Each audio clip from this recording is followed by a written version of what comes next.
Welcome to Luca and Miguel. Enjoy the video. You start by confirming device and account basics. Open Settings, tap General, then About, and note the model and iOS version. Once done, check Wallet to see the card status.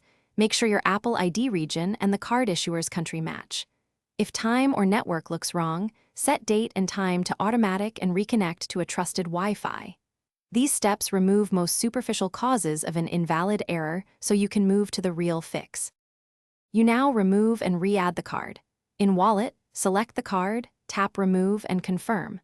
Next, restart the iPhone and install any pending iOS updates. This clears cached token problems.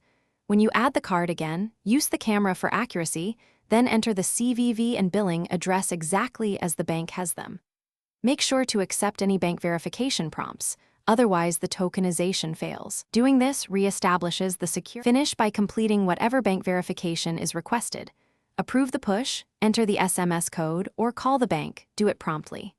Once verified, make a small contactless purchase to confirm transactions succeed. This tests the token. If it remains invalid, contact your card issuer, ask about holds, limits, or tokenization blocks, and provide the wallet error code.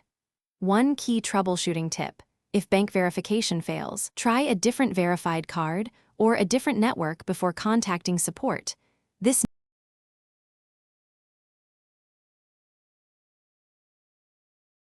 Thanks for watching and please subscribe. It's the best investment you'll ever make.